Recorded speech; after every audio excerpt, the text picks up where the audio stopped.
Hello, welcome to Mike's Mets Podcast. I'm your host, Mike Pashota. Happy Friday to you. But if you are a Mets fan, you are feeling it today. I gotta tell you, I have never woken up after a Mets loss with such a hangover of I don't want to talk about them. I don't want to even think about the New York Mets right now.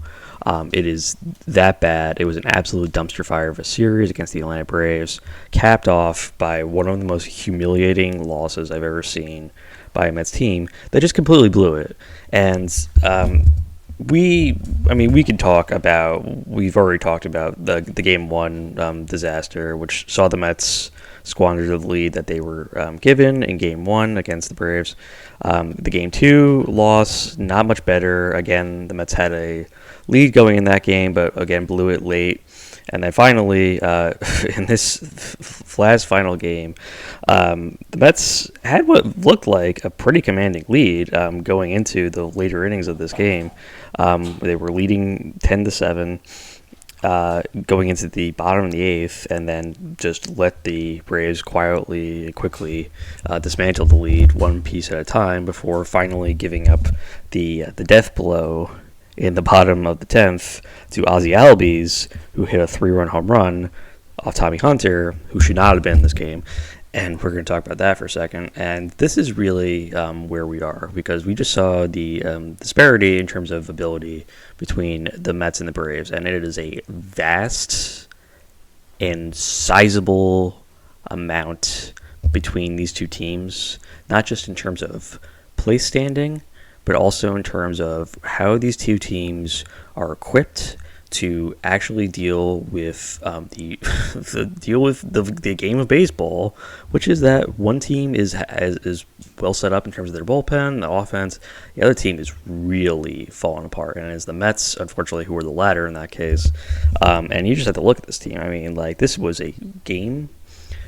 Very winnable game, and truthfully, they had a chance to win all three of these games in the series. This series could have gone the entire different way, but the pitching really fallen off in this series, and I mean, this is like a fireable series. I mean, this was like a Steinbrenner Yankees team back in like the '90s, and they put up this kind of performance against the Boston Red Sox, not the '90s, let's say the 2000s, and they did this, and then they put together this kind of unholy performance.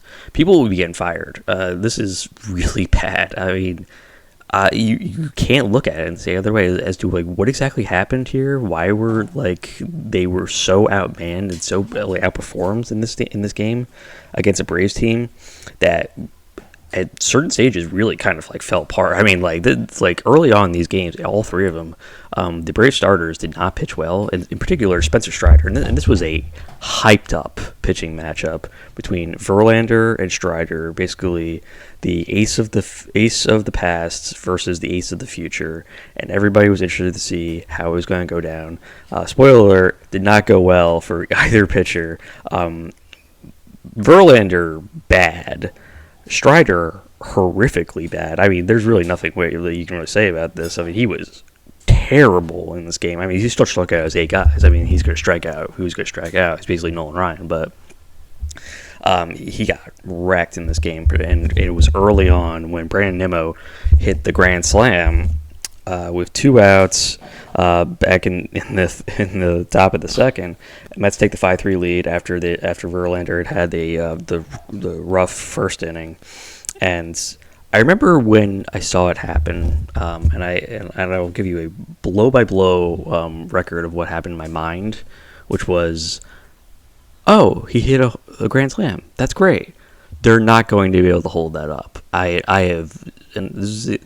said to myself, I have zero confidence that they'll be able to hold on to this lead because they have not shown me anything that in the previous 2 games that made me think, oh, this team can actually hold it together throughout the entire 9 innings. It's not going to happen. And I was right. It did not happen remotely. And what we saw in the first 2 games was the Mets starters were pitching well for the first few innings, and then around the 5th and 6th innings, basically the third time around the lineup, the Braves got wise to what the Mets pitchers were doing and started to make the comeback. Happened both games.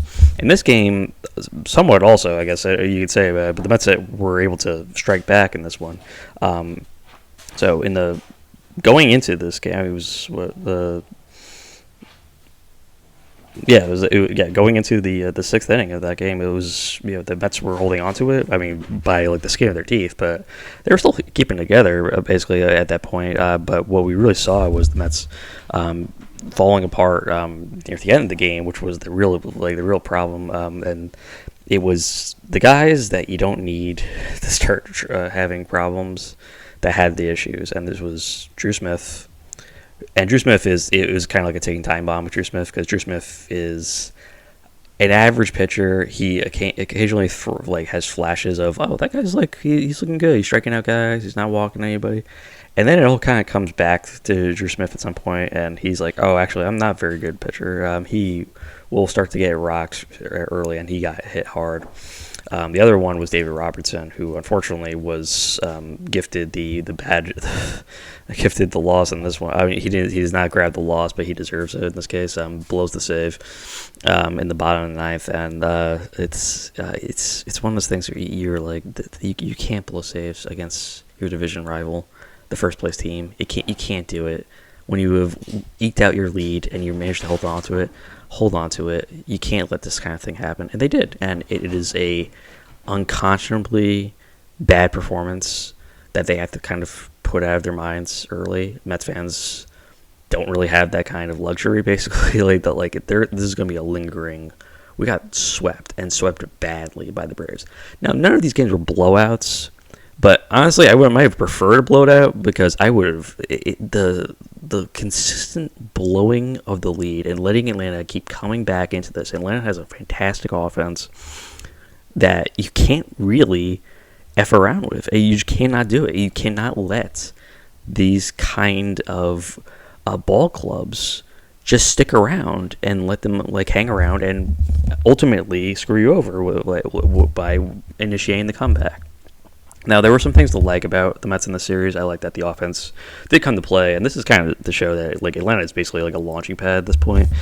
Everybody hits home runs here. It is a absolute people are. It's like the Yankees. It's like Yankee Stadium in the '90s. It was basically everybody comes in here, just hits like 5 home runs a game, and we saw that in this game. This was a back and forth it was a back and forth game that saw lots of offense from both teams. And that was basically the entire way of the series. I mean, Mets total 10 runs and 14 base hits, couldn't get it done because the Mets pitching couldn't keep it together. But the offense definitely came to show. We talked about Nimmo's grand slam. That was his only real contribution to the game. But there's multi-hit performances for McNeil, Lindor, Beatty, Marte. Everybody really hit in this game except for Mark Vientos, who went 0 for 5 with 3 strikeouts. We're going to talk about that and how Vientos has kind of been overexposed at this point. And the real star of this game for the Mets was Francisco Alvarez. Now, Nimmo had the big shot, the grand slam, that put them ahead in the second, but it was Alvarez that kept coming back and hitting his 10th and 11th home runs in this game. So 2 home runs, drove in 3 batters, giving him 23 on the year. I mean, 11 home runs. 11 home runs. We're in June right now. I mean, he's not at Pete Alonso territory, but this guy is legit, we can say, very with really no kind of pausing on our end. With he has absolutely fantastic power. Now, one issue is that he's slugging .550 on the season now. He has an on-base percentage of .299, so he's very much. If he hits a home run, that's pretty much all he's doing in these games. He's not a guy who is, let me get my singles in here. He is, I'm swinging for the fences, and I have the power to do it. And he really does. He is very much in that elite company of power hitters. I didn't think I would see somebody who has Alonso's ability to kind of this guy's dangerous. He's going to hit a home run on you and really make it stick. So I did not think he was going to be this developed this early. I mean, he's really shown it. I mean, we'll see how he goes for the remainder of the season. But through the first half of the season, he's looked fantastic. I really couldn't ask for anything more. He deserves to be the starting catcher and the primary starting catcher over Narvaez at this point. So I'm looking forward to seeing how well he contributes. He's a potential home run derby competitor at this point, and I wouldn't put it past him. I mean, he is really impressive. And at just 21 years old, it's encouraging to see that the Mets have that kind of a future player. Brett Beatty has shown flashes, but he doesn't really have Alvarez's. I'm the star here, and there are times that people would look at Beatty and be like, oh, that guy might be more polished than Alvarez early in the year. It's clear that Alvarez is the guy who has the actual star potential here. I think Beatty will be a serviceable player, and I think he can be even a good player. Alvarez has a chance to be a special player, and I want to see more of Francisco Alvarez. And I'm encouraged to see how well he's been playing. I'm encouraged that the Mets didn't somehow screw this up by sending him down and keeping Tomas Nido around. They DFA'd Nido, which was the correct decision.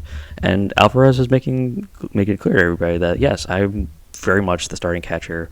Even though I'm a rookie, I am the premier player at this position right now, behind the plate for this team, and arguably in all the National League right now. I mean, he is really showing his kind of offensive profile is going to be I'm one of the few catchers that can hit 30 plus home runs. Probably him and Salvador Perez of the Royals are the only two guys who can really be said of that have that. I could potentially win a home run title in my time, and I think he will. It depends on how well he continues to play, but from everything he's shown so far, I have no doubts that he has that kind of ability and that kind of trajectory in terms of his career. So I'm excited to see. There's really nothing that has to be said at this point about how bad that series was. This was one of the worst things I've ever seen. And coming off of like a great moment where they swept the Philadelphia Phillies a week ago, you're really in the absolute back. Like we've gone completely the opposite directory in this very short amount of time. In a week's time, it was Friday last week that they were starting the series against the Blue Jays after they swept the Phillies, and they've lost 6 straight back-to-back series sweeps, and now they're going on the road to place the Pittsburgh Pirates, and the Pirates. In spite of the fact that I don't think the Pirates are legit, I mean, the Pirates, they have a better record than the Mets. I mean, they're 32-29, and they're going to be at home. So there's the question of whether or not the Mets can even pull out that series or not. And I have legitimate doubts. I don't really know what can really be said at this point. I'm in the process of buying Mets tickets to take my dad to Father's Day and for the game. And I don't know. I'm like, do I really want to buy these tickets? I do want to buy the tickets because I want to go to the game with my dad. But it's hard right now. I just don't feel like I need that kind of situation in my life, and I need them to kind of refocus and get back on a winning track before I go see them. So we're hoping that will be a good moment later on the season. But going into this, you have a series against the Pirates, and you got 2 games against the Yankees, 3 against the Cardinals, Astros, Phillies, Brewers. I mean, there's potential that this could all go really badly very quickly. In particular, I'm looking at that 6-game road trip against the Astros and Phillies and saying this could potentially go badly for them. I don't know. I really don't know at this point. They're so wildly inconsistent. I mean, again, it was a week ago that the pendulum had swung the completely different direction. And they were looking like a focused team, pitching. Everyone was pitching well. Everything just kind of like balances out at the end. There's really no way to describe it other than they go from one end to the other. It's a roller coaster act with them. I don't know how to anticipate when they're actually going to be pitching well and when they're going to be hitting well, when the bullpen's going to be playing well. And it just shows that this is not a well-constructed team. This is not a good team right now because you don't know what to expect with them because they could play well, they could play badly, and there's nothing in the middle. It's really, as we said, there's nothing in the middle. They don't play like an even we just lost that that close 4-3 game where we came back. It's usually like a blown lead or a complete blowout, or they blow out the other team, or they have a fantastic pitching performance. There's nothing in between. It's just everything in extremes, and it makes it a hard team to root for. And I'll root as a Met fan for the day I die, but this is a rough team right now. I mean, this is in terms of what we're seeing right now, just wildly inconsistent, and the inconsistencies are killing the team. They're killing me right now, and I don't usually get killed so much early in the year, but they're making this really tough to watch. I thought 2021 was a rough season to watch. This is actually even rougher because even though they're hitting in this season, the pitching's been so terrible that it makes it really hard to watch. I mean, I can watch like big offensive like blow-ups, but the fact that it happens so consistently with the Mets pitching staff, and this is a pitching staff with, people were like, yeah, we got, Verlander and Scherzer, not much else behind them, but that's what we got, and it hasn't really worked out that way. I don't know what the heck is wrong with Verlander. It's been just like an ugly career tack on for him, where of course this happens. This is like Randy Johnson with the Yankees. I mean, this is like, that like guy who won all his Cy Young awards and then comes to this team and has a 5-year. Right? I mean, it's discouraging. It really does feel like that's like, took bait on something that they probably shouldn't have, which with Verlander. But their decision really was, we have to take the best guy available, and Verlander was the best guy available. You take the guy who's the reigning Cy Young Award winner. You don't anticipate a reigning Cy Young Award winner pitching this badly and this inconsistently, but it's been that way for the entire season, and you really can't point to anything other than this is a situation where the Mets need to make a change, and I don't want to. I think Jeremy Hefner, I think, is an excellent pitching coach, but for whatever he's doing in this case is not working. And they really need to make an adjustment in terms of the coaching staff soon. And if it's not one thing, it's got to be multiple things. They have to make changes and make changes soon. And we raised the alarm earlier this year. It was not that long ago. It was basically a few weeks ago. And it was at what I thought was the lowest point of the Mets season. And somehow we found our way even to an even lower spot. And I'm like, how did we even get lower? I didn't think that was even possible, but we have. We reached an incredibly low point where you just get absolutely bullied by your division rival. And the Braves are going to make you hear it, and they're going to make you feel it. And the fact that they kind of let this series slip away from them as badly as they did, it's a discouraging thing to watch, and I don't want to think about how badly this kind of puts them in a position right now. I mean, they're well behind where they need to be right now. There's certainly a chance that they can come back, and I think they can come back, but the time keeps slipping away, and the more it slips away from them, and they keep going in this trajectory of downwards and downwards more and more, it's going to make it harder for them to dig their way back up and find their way out of this hole. And they are in a hole right now, in a ugly, ugly situation that can't be fixed very quickly. But things need to be done, and things need to be done soon, or else you risk this entire season falling apart. Thank you for listening to Mike Smith's podcast. Please be sure to follow us on Spotify and subscribe to our YouTube channel as well. Finally, please also follow the podcast Twitter, which is Mike Smith's Pod, all one word. Appreciate your time and have a wonderful rest of your day or evening. Let's go, Mets.